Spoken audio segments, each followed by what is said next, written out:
We honor you.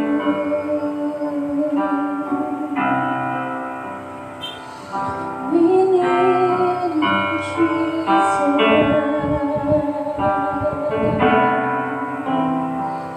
Let your spirit be upon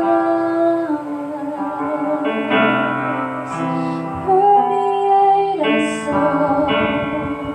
Permeate the hearts of your people. Jesus, Jesus. Praise God, hallelujah. We honor you, Lord. Hallelujah, Jesus. Sa umaga pong ito, samahan niyo po ako, samahan niyo po kami. Let's meditate on God's unfailing love. Hallelujah, Jesus. Yes, Lord. Great is your faithfulness, O Lord. Your grace, your mercy, they are new every morning, Lord. Yes, God. Your love never fails, God. Your love is unfailing, never ceases. Oh Lord, pasalamatan ka nga po, Panginoon. You never let our fears, our doubts to consume us, Lord. Muli mo kaming laging pinabalik at nililingap ng iyong pag-ibig, ng iyong wagas na pag-ibig, Panginoon. Praise you, Jesus.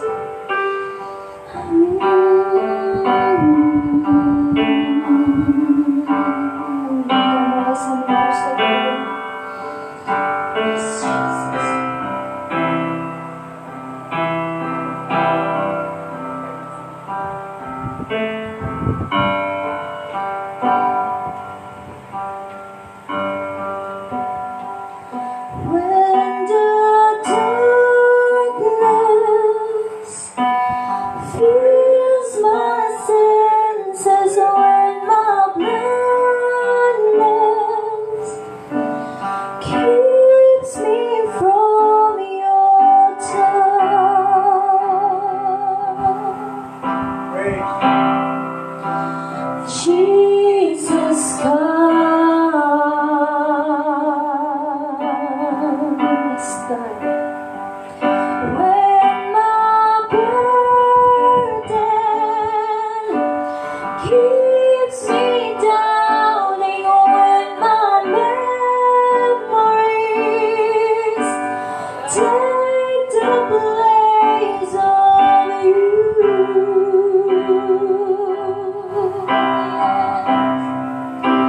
Jesus, come and I'll follow,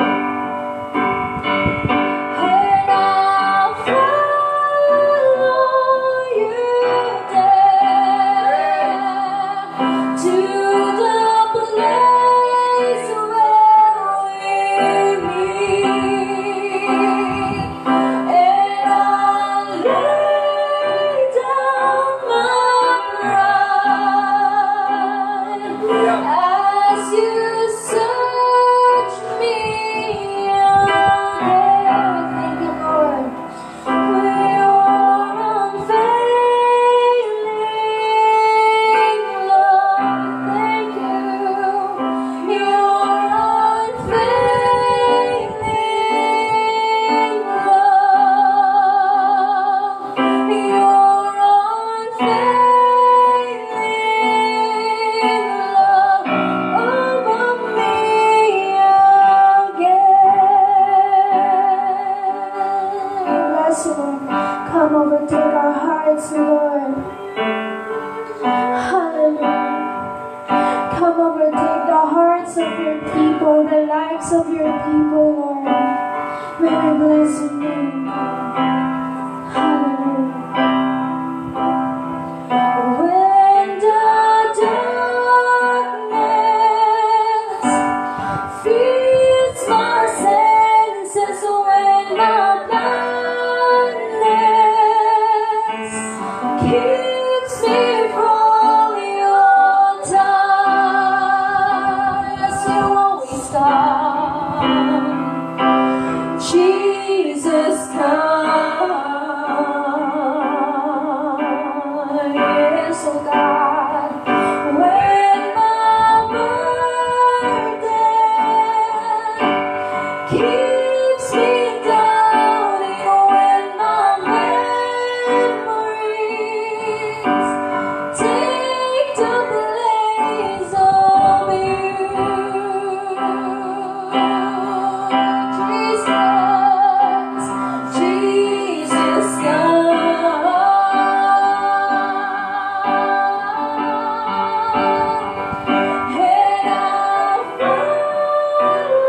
Jesus. Thank you, Father God. Thank you, Holy Spirit, for reminding us once again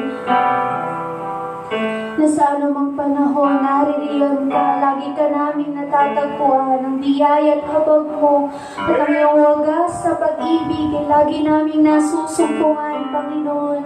Maraming salamat po sa umagang ito.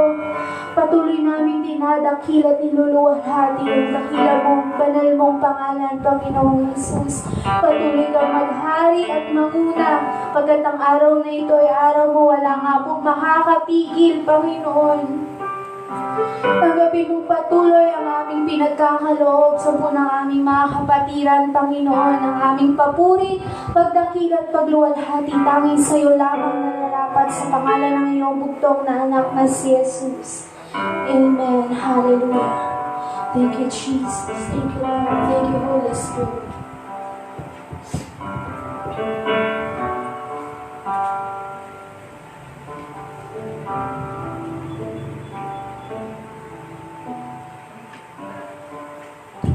Thank you, Father, for that unfailing love. Sa tao, madali lamang po magsalita na minamahal kita. Sa kasabi kang mayroon na nais maiparanas ang pagmamahal sa kapwa. Sa kabiyak na babae at lalaki sa mga magulang at mga anak. Pagpapahayag ng pamamahal sa isa't isa ang laging nagnunula sa kanilang mga labi. But the song that we have sung today Father, no one can fathom that unfailing love. Walang pwedeng Panginoong Diyos na imaiparis sa pag-ibig na ginawa mo po sa daigdig na ito. And right now, Lord God, we thank you, Father, for sending your Son, Jesus, the only beloved Son of God who came from heaven. For us, Lord God, to be set free under the different bondages in this world. You have sent your Son Jesus for us to experience that love. Panginoon, maraming salamat. Sa gitna ng kaguluhan ng daigdig, patuloy na ang kasamaan, Panginoong Diyos, ay umiiral sa sanlibutan. Ang tao'y naghahanap, ang iyong mga nilikha ay naghahanap ng isang lugar na kung saan ay makasumpong sila ng kapayapaan. Bigo ang tao, Panginoong Diyos. Ngayong umaga, hayaan mo ang mga nakikinig at nagmamasid ng FB live stream ng CCJC family ay masumpungan nila na hanggang sa kasalukuyan that unfailing love still exists today. Mahal ng Diyos ang ating bansa, mahal ng Diyos ang kanyang nilikha, na ang sabi sa banal na kasulatan na hanggat maaari walang mapahamak ni isa, kundi ang Diyos hanggang sa kasalukuyan ay nagnanasa, that sanctified desire, that meant to be set free, to have eternal life. Salamat sa iyong pagmamahal, Ama. Ito ang naging dahilan upang kami ay magpatuloy, sapagkat yung kaisa-isa mong anak ay iyong sinugo, Panginoon, at ang sabi ng aklat ng kasulatan, ang sinumang sumampalataya ay magkakaroon ng buhay na walang hanggan at hindi mapapangamak. And that love is in us, O God. We thank you, Father, for giving us the breath, the strength, the joy of the Holy Ghost. And this is the very reason why we would like to exalt your name this morning. Despite of what is happening, Lord God, we can praise and magnify your name still, Lord. Because we believe that God who created the heaven and the earth is still in control. And we stand for that promises, Lord God. You will not fail us, nor leave us, Father. We give you all the praises, the glory, and honor belongs to you. In Jesus' mighty name. Everybody say, Amen. Amen. Amen. Hallelujah. Hallelujah. Now, ito pong bahagi ng pang-umagang almusal or a fresh manna for today that we are bound to hear. And as we ask the Spirit of the Lord to lead and guide us, that we may understand fully the Word of God is in 1 Corinthians chapter 13, or the love chapter, the art of walking in love. The last Thursday is Pastor Engel who happened to make that series in a very specific, and they call him, and this is the name of the Lord. Ngayon pong umaga, ay ating saksyan ang aklat na ito ngayon ang pinaka-importante. This word is very essential or very significant para sa ngayon sa buhay ng sandaigdigan. Let's read the scripture. In the book of 1 Corinthians chapter 13 verse 13. Kaya ang tatlong ito, nananatili ang pananampalataya, which is faith, hope, the love. Ngunit ang pinakadakila sa mga ito ay ang pag-ibig. Isa lamang po ang matatapos ang lahat ng bagay na pag-asa, pananalig ng tao, kapayapaan ang minanasa ng tao sa daigdig. Dapat yung nananatili ay walang iba kundi yung salitang pag-ibig. That's why our title for today is about the art of walking in love. That's the very beginning of this creation of God, ay makikita natin ang kagandahan at pag-ibig ng Diyos sa kanyang nilikha. Since our mga ninunong na tinawag na si Adan at si Eva, ginawa ng Diyos ang lahat ng bagay na kailangan ng tao bago niya likhain ng tao. Kaya yung pagmamahal ng Diyos sa tao ay hanggang sa kasalukuyan. At isang maling bagay na malaman at marinig at sabihin ng tao na nasa ng Diyos sa ganitong kapanahunan.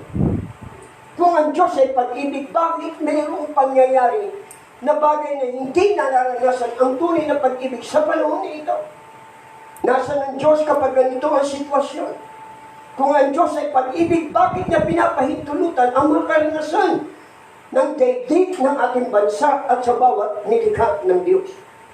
Now, the title for today is about the art of walking in love. What do you mean by art? Doon po sa mga artistikong mga dalubhasa sa pagpinta, sa dibuho, mga architectural, engineering figures. One of my, still I remember the definition which I've known for many years about the word hermeneutics or the Bible interpretation, the interpretation of the Bible that called hermeneutics. That there's very important now to acknowledge the word homiletics. The word wherein became the root word homileia. The word homiletics means it is the art of preaching. Ito ay isang, when we call art, there is beauty and appreciation. Kapag sinabi pong the word art, meaning of this is, there is beauty and appreciation. Merong talagang ganda kang makikita kapag may art at kahanga-hanga po. Kaya pinararangalan pa po yung mga dalubhasang pintor, yung mga dalubhasang manunulat, lahat po yan binigyan ng parangal. But I'm talking about the word art. There is beauty and appreciation. But when we talk about that unfading love, only comes from God. Iba po ito. Ito hindi lamang kahanga-hanga. Ito hindi lamang po talagang bagay na may ganda. Kundi yung salitang walking in love ay bahagi po na gustong mangyari ng Diyos Ama. The very reason why He sent His own Son, the beloved Son, for us to experience that love. And that love must be shown unto us. Makita ito sa buhay ng mga tao sa gitna ng mga kahapisan, galit, poot, pag-aaway, hindi pagkakasundo, digmaan ng bansa sa bansa, laban sa kapwa-tao, mga panunungayaw, mga pagsasalita ng mga bagay na talagang masakit pakinggan at maranasan ng kapwa. But God is continuously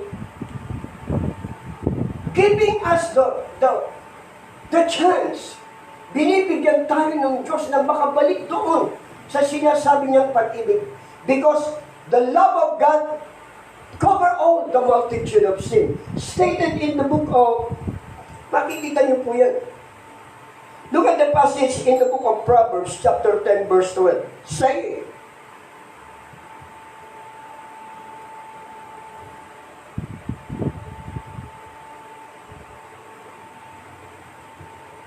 chapter 10, verse 12, Proverbs, sari-saring kaguluhan ang bunga ng kaputan. Ngunit ang pag-ibig ay pumapawid sa lahat ng kasalanan. God hates sin, but He loves sinners. If you're listening and watching today, minamahal ng Diyos yun, hinahanap ng Diyos hanggang ngayon. Yung mga taong nabuhay doon sa dilim, na lumalakad sa kasalanan, yan ang hinahanap at nais ipataban ng Diyos ang pag-ibig para sa mga tao niyan. Before tayo po yung ganung bagay, naroon tayo sa ganung kalalagayan. In Romans chapter 5, again, I will give you this Bible reference for you to be awakened about this what we call the art of walking in love. In Romans chapter 5, verse 5, before people experience the love, tingnan niyo po ang ginawa ng Diyos. Bago mo maranasan, bago mo naranasan ang pag-ibig ng Diyos, meron po siyang ibinigay na isang liwanag upang ikaw at ako ngayon ay magpasalamat sa talatang ito. Hindi tayo binibigok ng pag-asang ito. Sapagkat ang pag-ibig ng Diyos ay ibinuhos sa ating mga puso sa pamamagitan ng Espiritu na ipinagkaloob sa atin. Before, nung tayo hindi pa minamahal at nakaranas ng pag-ibig ng Diyos, minahal na tayo ng Panginoon. How much more we, as a Christian, sa born believers in Christ. Kaya mahal ka ng Diyos. Mahal ng Diyos ang kanyang nilikha. Mahal din ng Diyos yung mga taong nangoroon sa kasalanan. Yan yung hinahanap ngayon ng Diyos. At sino ang gagamitin? Who will be the right vessels to be used by God to show that love to others?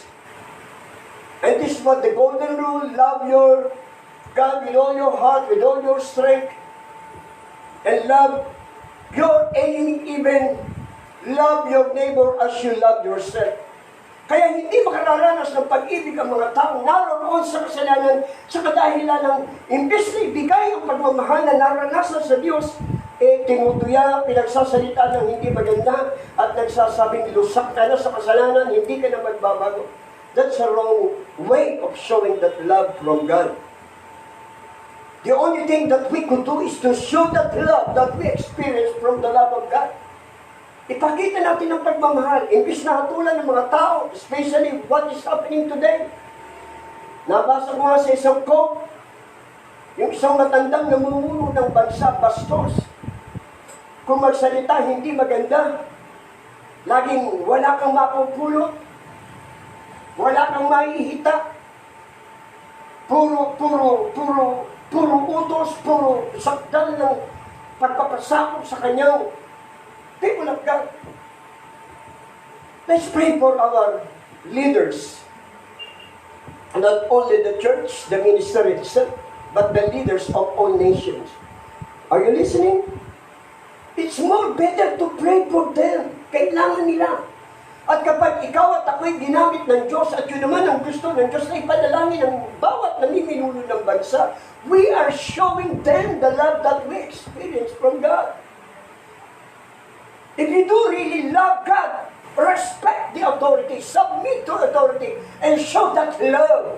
In what way? Pray for them. Not to say something to persecute, to give them another trouble. We are all, the world is in trouble. The world is in full of pain. And people in the world need of help. Hindi kailangan ng mga taong yan. Ang mga pagsasalita ng mga bagay, if you speak something against to those God's delegated authority, you speak God Himself. Ang Diyos ang nagbigay ng pagkakataong kapamalaan ng mga taong yan ay mamahala. Sapagkat walang pamumuno sa daigdig nito na hindi niya pinahintulutan ng Diyos. God delegated authority. The same inside the church. If you say something to your leader against them, you say something against God Himself who delegated them to that proper position. Now, in John chapter 4, verses 7 and 8, look at the passage about the word love. Beloved, let us love one another. Mga minamahal, mag-ibigan tayo sapagkat mula sa Diyos ang pag-ibig. Ang bawat umiibig ay anak ng Diyos at kumikilala sa Diyos.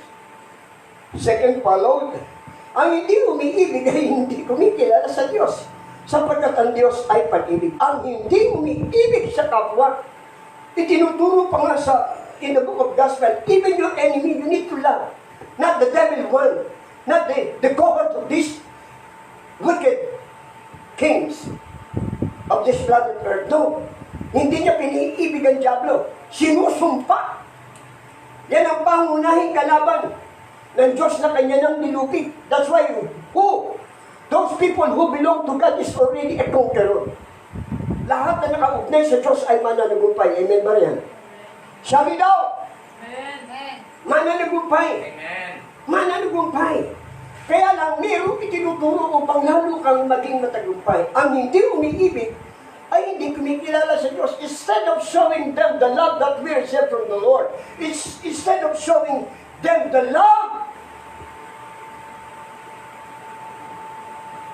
hindi tayo kumikilala sa Diyos hanggat hindi nakikita ang pag-ibig na yan sa Diyos, sa kapwa at sinumang nilikha.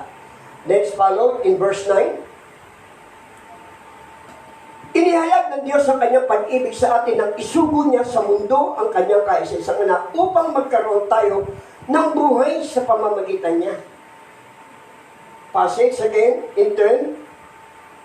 Ito ang pag-ibig. Hindi sa iniibig natin ng Diyos, kundi tayo ang unang inibig niya. He first loved us, not because we love God. He is the one who first loved you. Kaya kung sinasabi ng tao, mahal ko ang Diyos, hindi ka dapat maniwala doon sa mga tao yun. Ang una mong paniwalaan, ang Diyos ang nagmahal sa tao. And this is the very reason why we are still today, we are alive. Because we experience that love that God gave us breath every day. Isang pag-ibig na dapat po natin ipagpasalamat yung maranasan mo. Ang pag-ibig ng Diyos na hanggang ngayong umagay, humihinga ka pa. And that love is unfailing. Walang maliw na patuloy na pagmamahal. Pag-aaruga, pagkalinga, pagliligtas, pagpapagaling, biyaya.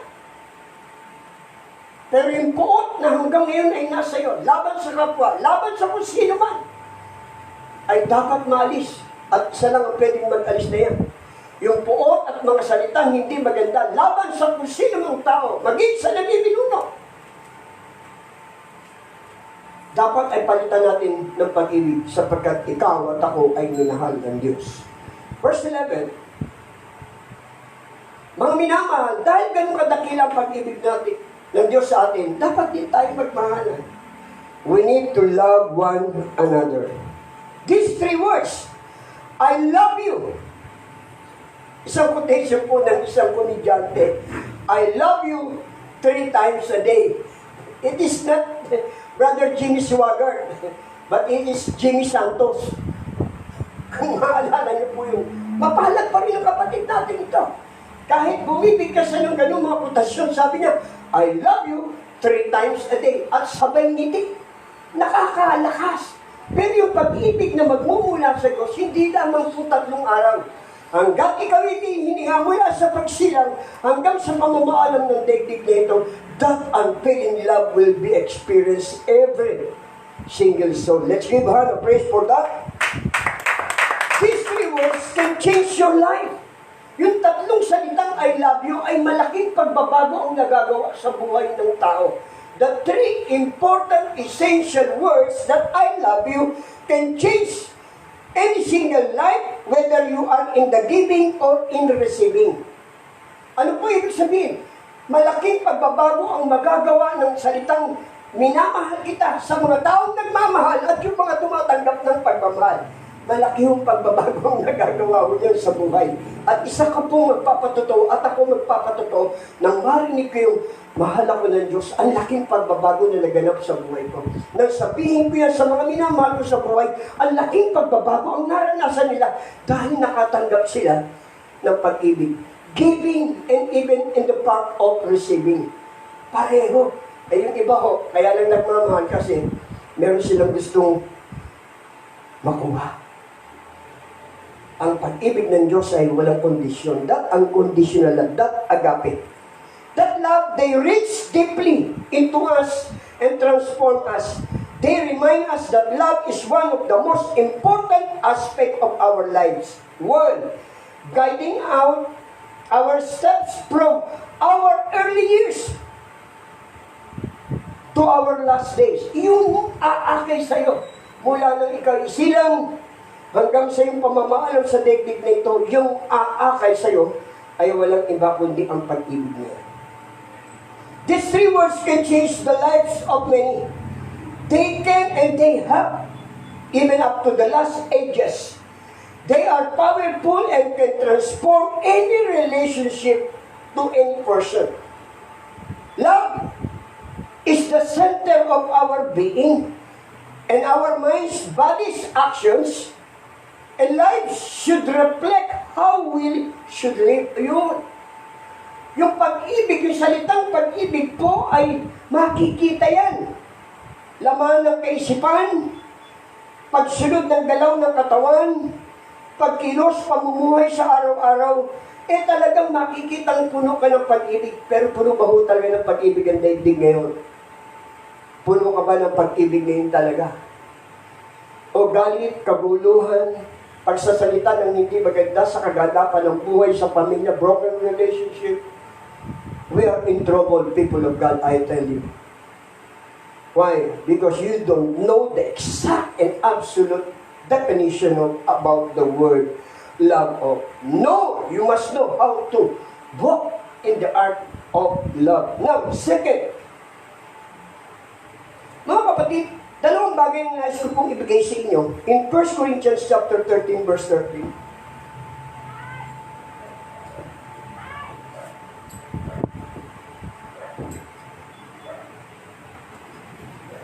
says,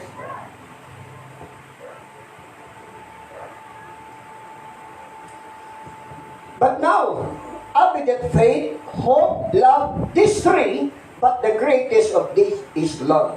Now, the title, The Art of Walking in Love, love ought to be the primary motivation for all that we do, inside and outside of the church, even inside and outside of that premises where you live in. Sa mga pananampalataya, sa buhay ng mga mananampalataya, ang unang dapat makita, pangunahin ay yung tama at wastong motibo sa lahat ng ating ginagawa sa panloob at panlabas. Mayroong mga motibo na hindi angkop na makikita mo sa loob at ang kakikitaan mo lang ay mga bagay na panlabas. Makikita niyo po yun. Love ought to be the primary motivation for all that we do, inside and outside. That means to say that love must start from the inside, not from the outside. That love must be start in the inward, not the outward. Marami nagpapakita ng pagmamahal sa labas, pero sa loob, tinitiyak po ng Diyos na isa sa pinakamasamang bahagi ng katawan ng puso ng katawan ng tao ang puso. Yun ang sinasabi ni Jeremias. One of the worst sick part of any human body is the heart. Kaya nasa loob ng puso mo kung sino ka talaga sa harapan ng Panginoon. I want you to listen good. Leadership, yung mga namumuno, if they are disconnected, detached from the force of love, produce perverted leaders. Pagka yung namumuno po ay wala sa pag-ibig, ang mga pamumuno po at pamamahala ay puro kurap, kabalututan, the side of always doing the wrong way. Two, the driving force behind our desire for leadership ought to be fundamental desire to help people. Kaya para makilala na ikaw ay talagang namumuno, namamaayos, namamahala, sapagkat yung puso mo ay maayos at lagi kang tumutulong sa tao. Yun ang tunay na pag-ibig. Hindi yung meron kang tinutulong tapos meron kang motibo masama para sa tao. Malaki pong kaibahan mo yan, mga kapatid. So you will realize and magkaroon tayo ng check and balance. Now, the third, leadership disconnected or detached from the force of love produce perverted leader. Ano yung perverted? Corrupt, doing always in the wrong way of living. Ganun po lagi yun. Nabubuhay sila sa maling pamamahala, pero sa labas makikita mo kung magsalita maayos. Una, Hitler, si Saddam Hussein, si Idi Amin. All these three men had leadership skills. Talagang skills po sila, sanay po sila. Pero yung sinasabing sanay ay sa dulo, hindi dapat muna sa unahan. Tignan po natin yung Psalms chapter 78, verse 72. Tignan niyo po yung larawan ng spiritual na pamumuno at yung po sanlibutan na pamumuno. The word kind of leaders and the kind of leaders in the spirit. Ano po yun? And they shepherd them. Okay na yun sa Tagalog. And they shepherd them with the integrity of the heart and with the skillful hands. At matuwid na namahala, na malakad ng mahusay. Lubos silang kinalinga sa tulong niya at patnubay. So, for you to lead nations, for you to lead any country or any position or any place that you are living and heading for today's generation, ano sabi? You must experience first this integrity of the heart. Una, para maging maayos ang pamamahala at hindi tayo makaranas ng mga bagay na pamumula. Kaya nga po yung mga lumalakad na ng maayos, pinagsasakyan ka ng hindi maganda. Yung gumagawa na ng kabutihan para sa bansa, yung gumagawa na ng kabutihan para sa nilikha, para sa kapwa, para sa minamahal sa buhay, para sa sino mang tao, nakakaranas pa rin ng hindi maganda. But the Bible stated, and shepherd them with the integrity of the heart. Matuwid na namahala, na malakad ng mahusay. Iba ho yung namalakad ng mahusay, tapos ang buhay baluktot. Iba ho yung namamahala, namamalakad ng mahusay. Marami yung skill. Marami pong expert. Mga expertise kung tawagin. Ito yung kanilang mga skill. Dito sila sanay, dito sila sinanay. Ito ang kanilang kaalaman, ito ang kanilang biyasan ginagawa.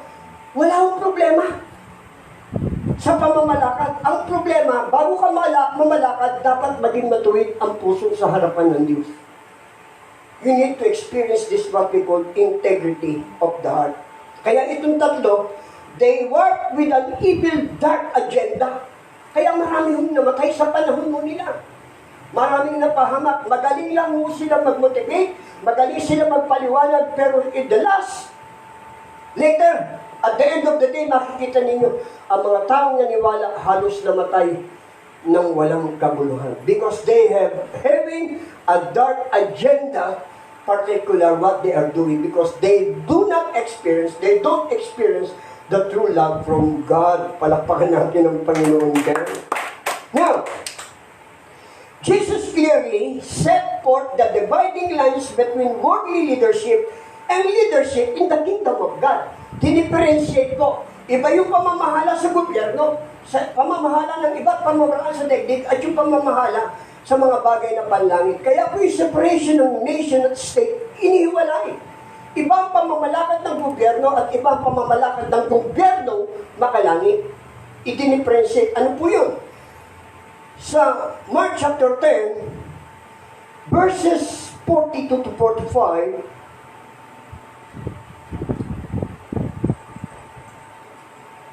kaya pinalapit sila ni Jesus at sinabi, alam niyo na ang mga tinuturing na pinuno ng mga hintil ay siyang namumuno sa kanila. At ang mga dinadakila ay siyang nasusunod. Tignan niyo po yung positioning.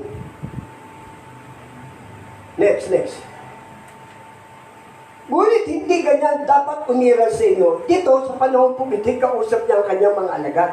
Ipinaliliwanag niya yung pamamahala ng sanlibutan. The word, the kind of leadership, yung uri ng pamumuno sa daigdig. Ang sabi niya, hindi kayo dapat gano'n. Tinadakila, tinataas, pinararangalan. Sabi, ngunit hindi ganyan ang dapat umiral sa inyo. Sa halip, ang sino mang nanais maging dakila ay dapat maging lingkod din niya. Maliwanag po ba ito? You know that those who are recognized as ruler of the Gentiles lord it over them, and the great men exercise authority over them. But it is not so among you. But whoever wishes to become great among you, you shall be your servant. Ano pa ang susunod? At ang sino bang maging pinuno ay dapat maging alipin ng lahat. Jesus Christ came to this planet Earth not to be served, but to serve. Ang Panginoong Kristo ay napunta rito sa daigdig hindi para paglingkuran, kundi ang maglingkod. And if you are a leader, and God entrusted you some position, you've been in a higher position, reaching this what we call the most powerful, even I may say. First, you need to be a servant of all. Kailangan unang-unang maglingkod ka bago ka paglingkuran. Hindi ka nariyan para paglingkuran. Ikaw ay nariyan dahil sa ilalim ng pamamahala ng Diyos, kaya ikasusundin. Kaya nga, it is always righteousness exalt the nation. Ang ating bansa ay itataas ng Diyos. Sino naniniwala? ang ating bansa ay ibabalik ng Diyos sa normal na kalalagay. Ang mga bagay na winasak ng away ay kayang-kayang ibalik ng Diyos. In the twinkling, in the snap of fingers, pwedeng ibalik ng Diyos. Ano ang gagawin? Lumakad lang ang tao na matuwid. And this is the very reason why the absolute, nothing else, nothing more, the absolute answer, isa lang, kung ang tao ay magbabalik loob sa Diyos, magpapakumbaba, tatanggapin ang pag-ibig na inaalok ng Diyos upang sila'y manumbalik sa piling ng Diyos. Hindi ba magalit ka sa tao, natural yan, pero yung magalit ka sa Diyos, magsalita ka ng hindi maganda sa Diyos, dahil sa naman nangyayari. It's a big mistake, I tell you. But I will pray for you. Pagdarasal pa rin kita na hanggang maranasan mo ang tunay na pag-ibig ng Diyos. You and I are not my enemy. And in the people around, the people roaming around this world, even they are called in the Bible that they are the enemies. But God said, even the enemy you need to love. Love God, even your enemy, and love your neighbor as you love yourself. Ngayon po, hindi na. Hindi na iniibig yung kapitbahay, hindi na iniibig yung kapwa. Ang iniibig yung sarili muna. Kaya hindi ako naniniwala kung yan ay may pag-ibig sa Diyos. Ang may pag-ibig sa Diyos, inuuna ang kapwa, minamahal ang kapwa, ibinibigay at nagpapakilalang siya ay may pag-ibig na galing sa Diyos, marunong magmahal, umunawa, magpasensya, magpatawad. Yan yung may karanasan sa pag-ibig ng Diyos. Leadership in the kingdom must different in the world. Ano yun? In the world, it's common to step on over people and claw your way to the top. Pag tinagalog ko, pwede na kamamanhan. Sa daigdig na ito, yung pamamahala, yung pamumuno, madalas, kung gusto mong mauna, tatapakan mo yung mga nasa unahan mo hanggang ikaw ay matanyag. Ganyan ho ang pamumuno ng daigdig. Hindi bali masaktan niya, hindi bali siya makapag-api, hindi bali makapagdusa yung kanyang nasa unahan, basta kaya niyang marating ang kanyang gustong puntahan, tatapakan lamang niya ang mga bagay na walang kaya, hindi dakila hanggang siya'y matanyag. Yung pong pamumuno ay nangyayari sa daigdig na yan. Sisirain ang kapwa hanggang siya ay makaposisyon. Yan mo ang pamumuno. Iba ho yung pamumuno na galing sa Diyos. Ano yun? Yung pamumuno na galing sa Diyos, kung gusto mong ikaw, at bigyan ng kasiyahan ng Diyos, maglingkod ka sa iyong kapwa. Mahalin mo ang kaaway, mahalin mo ang iyong sarili. Iyong iniiba. Love yourself, never mind the neighbor. ano? Ayan yung mga taong makasarili.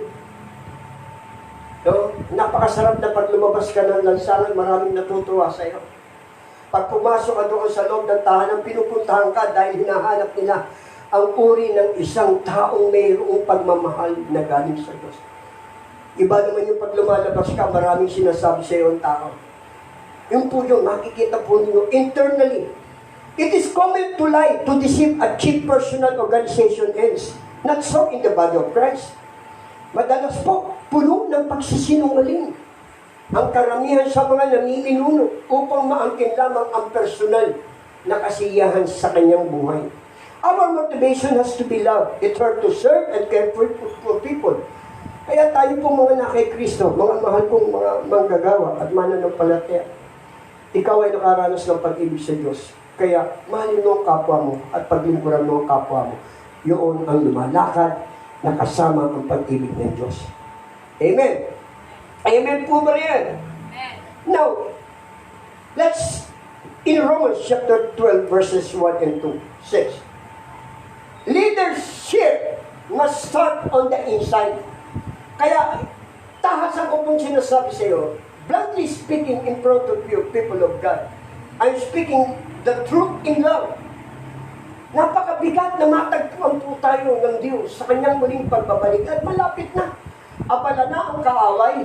Tandaan niyo po, ang dyablo ay nagsusumigasik, nagsisipag dahil alam niya na malapit na ang kanyang sandali ng pamumunog sa daigdig na ito. Nagsisipag ang dyablo na umakay ng mga tao na dalhin sa dilim, mapahamak. Pati nito mga nangyayari sa daigdig na ito, mga pakana ng kaaway ito. At hindi ito magiging dahilan para tayo huminto. At sasabihin natin, yung Diyos na may kontrol ng daigdig, ay Diyos na may kontrol ng buhay ng kanyang mga anak. Amen? Tingnan natin. Ngayon kung, in Romans chapter 12, verses 1 and 2.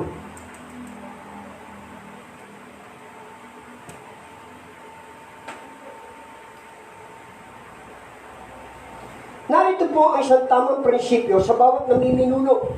Nakikita niyo po ang potensyal. Makikita niyo ang kaibahan na namumuno sa daigdig, sa gobyerno, pamantayan ng daigdig, at iba ho yung pamumuno ng pamantayan, partikular sa mga paligid at mga gawaing mga Diyos. Ano po yun? Kaya nga, mga kapatid, therefore I beseech you, brethren, alang-alang sa masaganang habag ng Diyos sa akin, ako'y nakikiusap na ialay ninyo ang inyong sarili bilang isang handog na buhay, banal at kalugod sa Diyos. Ito ang karapat-dapat na pagsamba ninyo. Now, turn it in English, in verse 1. Look at this. Therefore, I urge you, brothers and sisters, in view of God's mercy, to offer your being, that's the word, body, to offer your being as a living sacrifice, holy and pleasing to God. This is your true and proper worship. Sa ibang translation, this is your reasonable service. This is your action of activity. Ganyan yan. Kaya yung una po rito, bago action, ayusin muna mo yung sarili. Which comes first as a leader? In the church, I'm talking. Which comes first, doing or being? People of God, we have a lot of plans, we have a lot of goals, we have a lot of projects. We have a lot of dreams. There's nothing wrong. But be sure you have enough, your being is so pleased in the sight of God before doing anything else. Ang mahalaga sa Diyos, yung ikaw sa harapan ng Panginoon bago ang pagkilos sa labas. If you will understand this passage, you will be shocked, amazed. Ano po ang sabi dito? Successful leadership in any position starts in the inside. Ang matagumpay na pamumuno sa lahat ng uri ng pamumuno sa lugar, sa tao, sa bayan, sa bansa ay nagsisimula sa loob. Ano po yung panloob? Ibigay mo ang iyong buhay sa harapan ng Diyos, holy and acceptable to God. Acceptable at kalugod-lugod. Things have to be right on the inside first before you have external success. I want you to listen good and listen well, people of God, and even those who are listening today and watching this FB live stream. Things have to be right on the inside before you have external success. Kailangan mangyari muna na tama, wasto ang motibo na kalulugod sa Diyos ang loob ng iyong buhay upang maranasan mo ang pananagumpay na magmumula sa labas. Iba ho yung nagtatagumpay, maaaring mayaman ka ngayon. Maaaring may sinasabi ka ngayon. Maaaring nagsasabi at nananahimik ka kahit hindi kami magsalita na maganda ang kalalagay at establisado ang hanap buhay. May mga mahal sa buhay na nasa ibang bansa, may bahay at lupa. Everything you have in this world, maybe you can call yourself success. But I tell you, not unless your self inside is properly in tune with the Lord as a leader. Oh yes, I mean it. Maybe you can call yourself a successful, but unless that inside must properly in tune first with God. That's the essence of the centered leadership. He's talk about the internal moral compass that determines north your alignment in life. Now, leadership start on the inside. Ano po ang sabi? Being before doing. Just repeat after me the word. Being before doing. Ano yung being? Ito po yung present your being. Now, verse 2 says,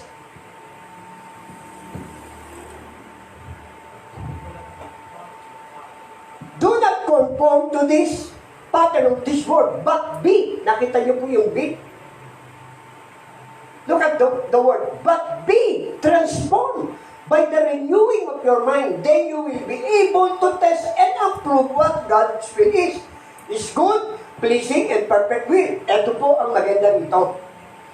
Huwag kang makiayon sa takbo ng salibutan kung hindi magbago ka na pag-iisip.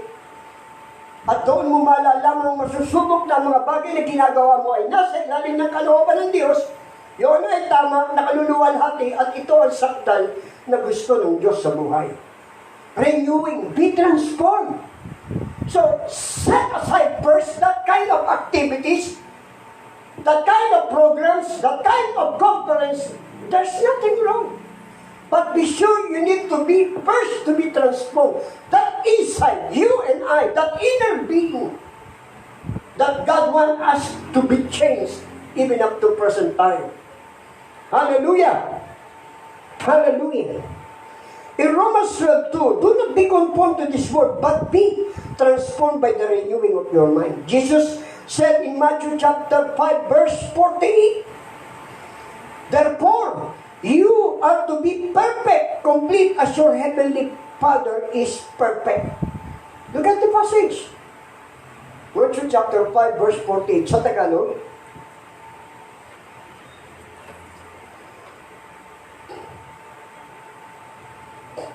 Kaya maging ganap kayo, gaya ng inyong Ama na nasa langit. Kita niyo po. Kailangan maayos muna yung buhay natin. Katulad ng Ama. Bago tayo gumawa ng mga bagay na nais nating makamit at iwalang mahirap na hindi kayang ibigay ng Panginoon. Hallelujah! In Ephesians chapter 1 verse 4,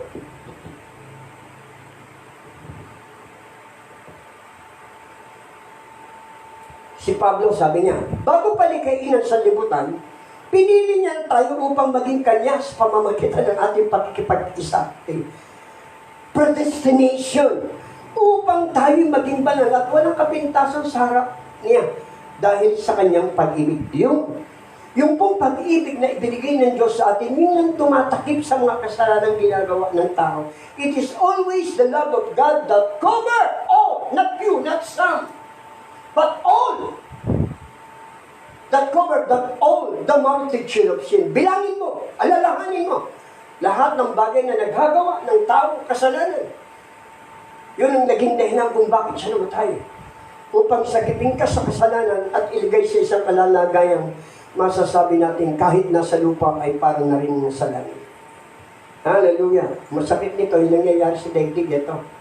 Mga anak ng Diyos ay papakilala. Sila kabilang sa ganito, kasama sa ganito, lahat ng klaseng mga religious right ginagawa. Pero pagka hindi maganda ang nangyayari sa buhay, ang sasabihin, malas ang buhay ngayon. Puro pandemic. Wala na tayong pera, mamamatay tayo sa gutom, walang trabaho, mga magulang ko at kapatid. It's stated in the Bible, this is the sign of the last days. Yun yung ikalamang Timoteo, Kabanatang 3, Matthew chapter 24. Ito'y palatandaan na siya ay babalik. At kaya nga gumagawa ang kaaway ngayon ng lahat ng uri ng taktika, estratehiya, pakana, pandaraya upang ang tao ay iligaw sa pamumuhay sa katotohanan at mabulit sa kadiliman. But I tell you, there's only but one answer. There's only one answer. Isa lang ang katugunan. At hindi po ako titigil na sabihin sa inyo, kahit na anong gawin ng tao, walang magiging tagumpay. May magagawa ang Diyos sa hindi kayang gawin ng tao. Palakpakan natin ang Panginoon yan. Anong gagawin? Pagtitiwala. In Ephesians chapter 4 verse 32,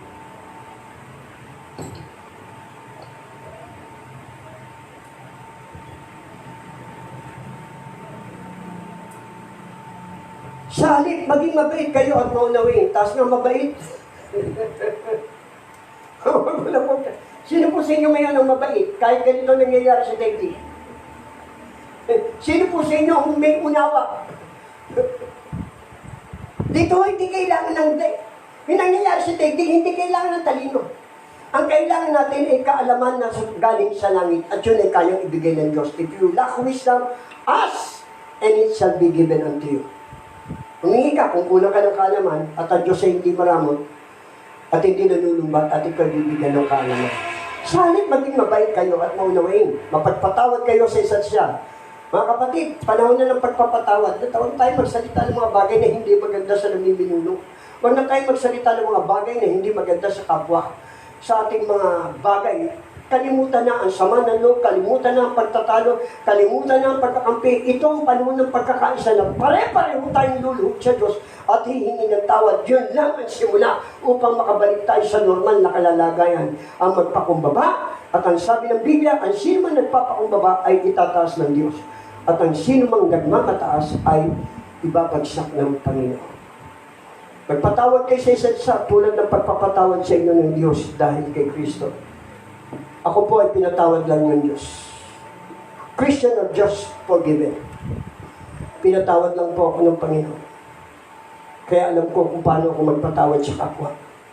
Pero hanggat hindi mo nararanasan ang pagpapatawad na nanggagaling sa Diyos, mapupuno ka ng galit, mapupuno ka ng puot, mapupuno ka ng pananagli, mapupuno ka ng lahat ng bagay ang damdamin mo na galit na sa tao, galit na sa kapwa, galit na sa mundo.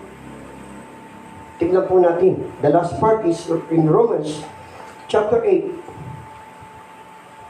verse 29.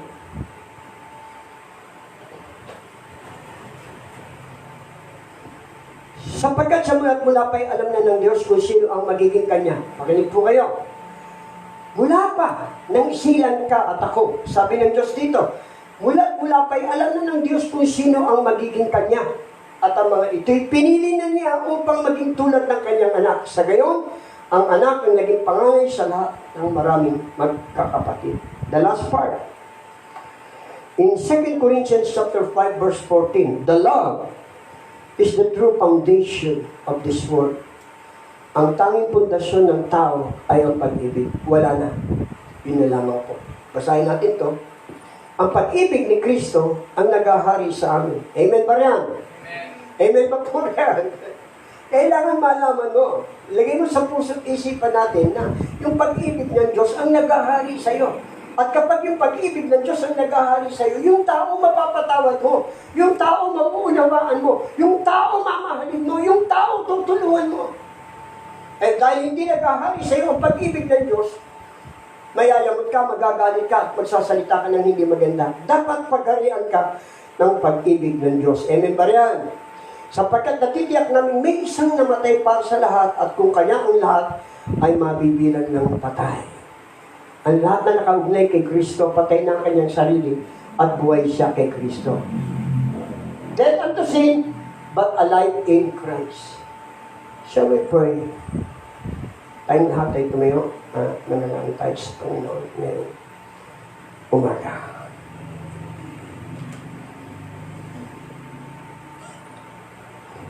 The three words can change your life, what you have heard. Whether you are in giving or in receiving. Pwedeng magbago ang takbo at laman ng iyong puso. Pagkilos, katauhan sa harapan ng Panginoon. Kapag naranasan mo ang pag-ibig ng Diyos at tunay, ang lalim ng kahulugan ng pag-ibig na nagmumula sa Diyos. Mamamangha ka hanggang ngayon. Ikaw at ako'y minahal ng Diyos. Nakamamangha sa kabila na tayo'y sumusubay. Nakagagawa ng kasalanan pagkakamali. Yung pag-ibig ng Diyos. Ang taging kahilan kung bakit ka pa nabubuhay at kung bakit pa ako humihinga sa araw dito. Gusto kong iparana sa iyo ngayong umaga ang pag-ibig ng Panginoon. Ang tanging pag-ibig ng Diyos mula sa Ama ay magiging pundasyon ng mga anak ng Diyos sa kasalukuyang nangyayari. Dahil walang minahal ang Diyos na kaya niyang ipaama. Walang minahal ang Diyos na kaya niyang ilagay sa alanganin ng buhay. Lahat ng mahal ng Diyos ay hindi niya pababayaan at hindi niya iiwan. This is it. The three words I love you can change lives. Whether you are on the giving or receiving. Maaring nagmamahal ka, At ang isinusukli sa iyo, hindi pagmamahal. Gusto ko sabihin sa iyo, darating ang araw, mamahalin mo yun dahil ang pag-ibig ng Diyos ay isa sa iyo. They remind us that love is one of the most important aspects of our lives.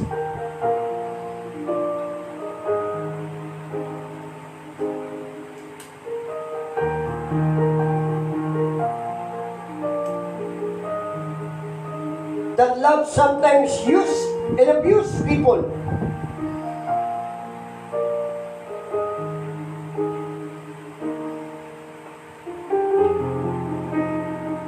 What about the preacher?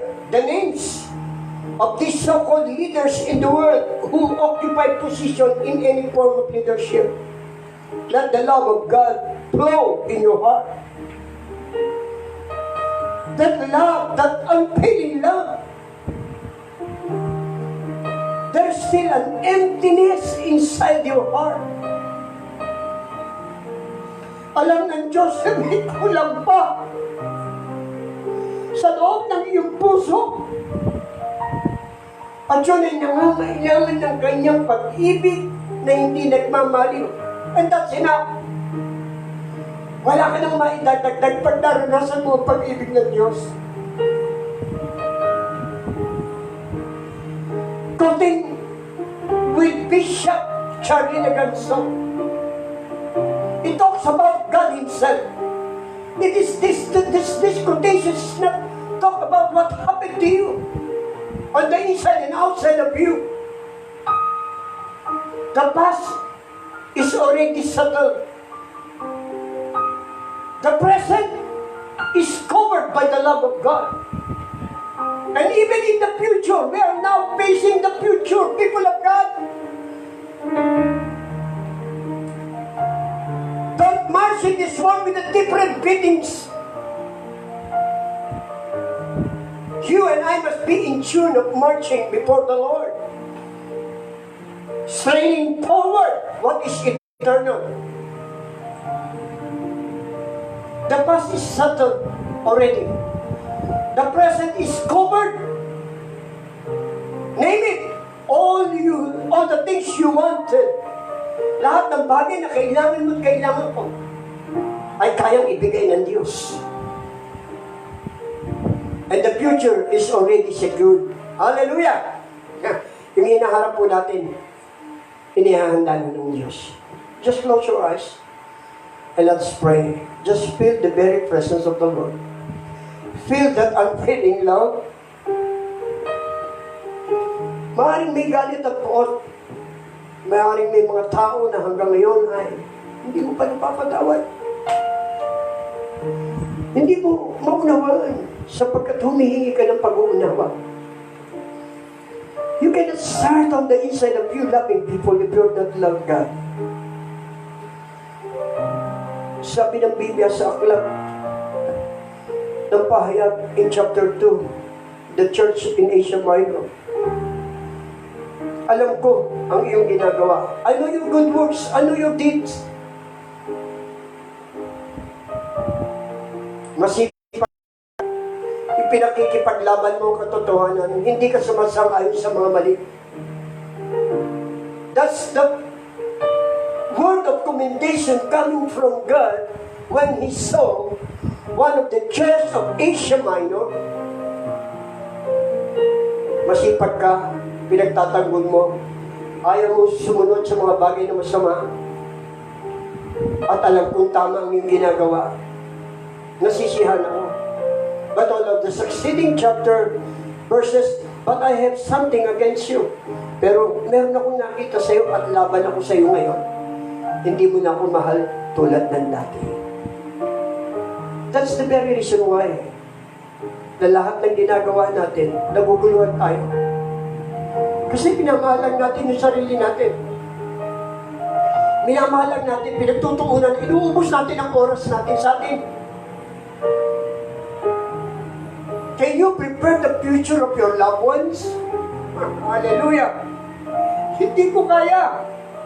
Ihanda ang kinabukasan ng iyong mga mahal sa buhay. Hindi ang iyong sarili. There is only only but one authority and power who can give you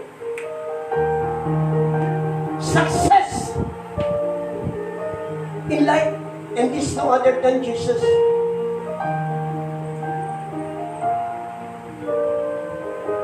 Hindi ko sinasabi at ako'y namumuya ng iyong anyo sa panlawas. Maaring maganda ka, pero hindi magliligtas sa kagandahan iyan. Maaring mayaman ka, masagana ka, pero hindi yan ang magliligtas sa buhay mo. Maaring maganda ang hanap buhay mo. Marami kang nga itabi sa kinabukasan. Kasaganaan ng buhay, layong ng katawan, pero hindi yan ang magliligtas sa iyo sa mga panahon ito. Maaring may bahay at lupa ka. Meron kang magagandang negosyo. Puno ka ng pananagumpay. But I tell you again, hindi yan ang magliligtas sa iyo sa mga oras na ito. For what shall a prophet to a man if he shall gain the whole world and lost his own soul? Anong mapapala ng tao? Makamtan niya ang buong kayamanan ng daigdig na ito kung ikapapahamak naman ng kanyang kaluluwa. Mas mahal ng Diyos ang iyong buhay sa mga oras na ito. We are all deserved to be blessed by God. Return unto the Lord and God will return unto you. Draw near to God and God will draw near unto you. Come close to Jesus and Jesus will come close to you. Siya lang ang susi. Magbalik tayo sa pag-ibig ng Diyos. Manalangin tayo. Just lift up your hands to the Lord. Salamat sa iyong pag-ibig. Salamat. Salamat sa walang maliw na pag-ibig na hindi humihinto. Pag-ibig na hindi nagpapabaya.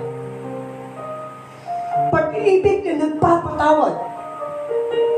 Pag-ibig na nagbibigay ng maraming pagkakataon. Pag-ibig, Panginoon, na walang kondisyon. Pag-ibig, Panginoon, sa gitna ng kahirapan sa daigdig. Salamat.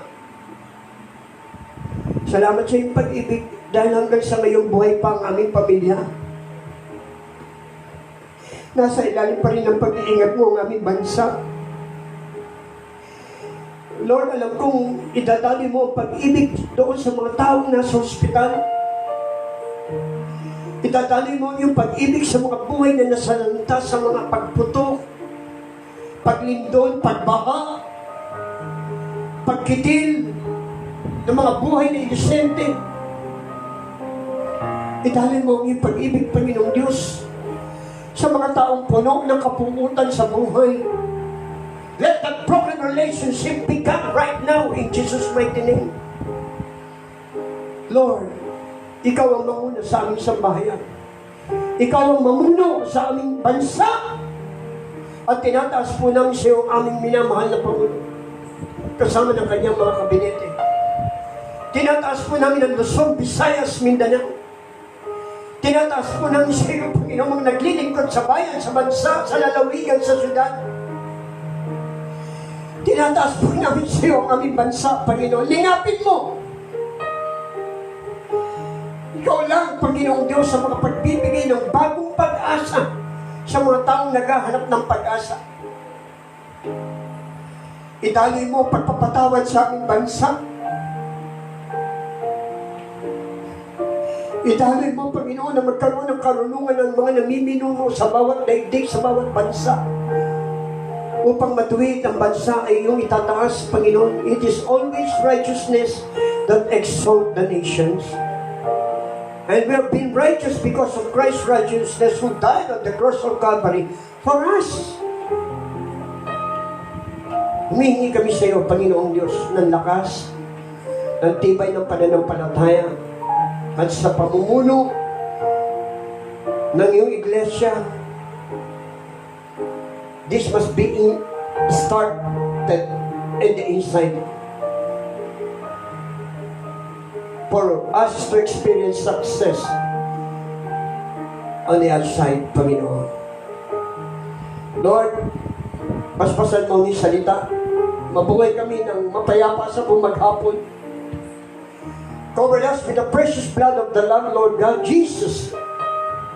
In Jesus' name, Lord, take control. Everything, Lord God, that we entrusted to you this morning. Pinagkakatiwala ko ang buhay ng aming pamilya sa iyo.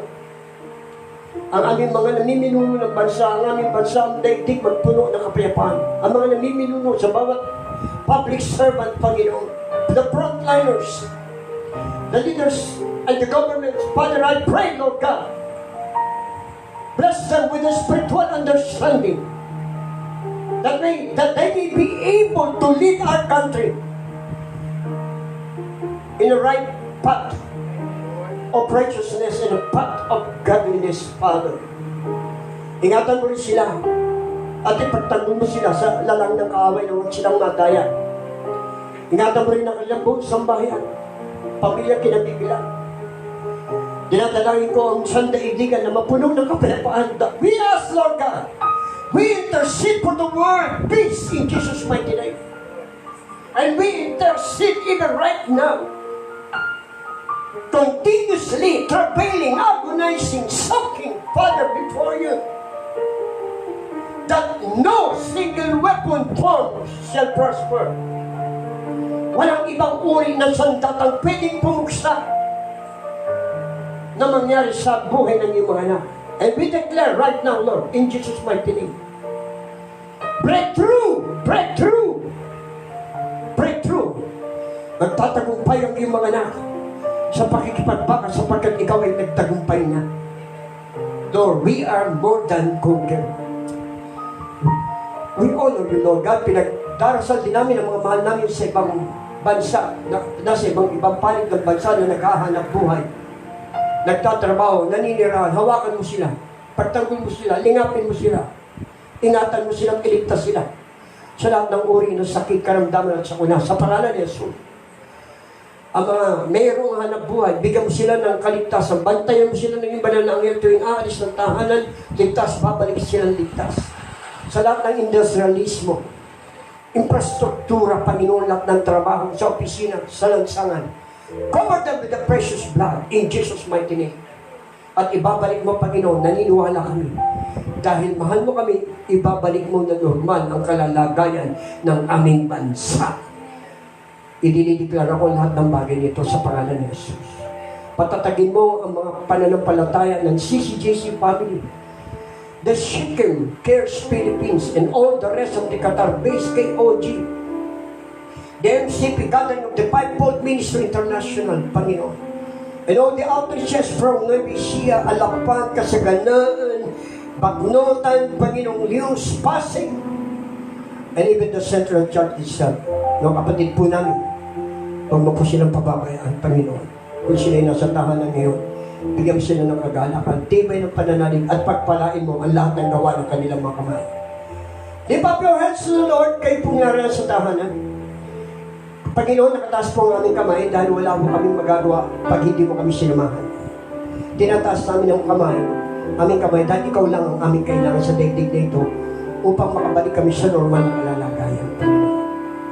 Basbasan mo po kami sa araw nito ang pag-ibig ng Diyos sa mga nasa langit, ang patuloy na pagliligtas ng Panginoong Kristo, ang pakikipagpisan ng banal na Espiritu ngayon at magpakailanman, aking pinahayag ang pagbibalik ng kalalagayan ng daigdig sa ilalim ng iyong pamamahala. Salamat po, Ama, sa pagpapagaling mo sa aming bansa. Sa pangalan ng Ama, ng Anak at ng Espiritu Santo, sa pangalan ni Jesus. Amen. Amen. Amen. Yara makasa, salud, salud, salud.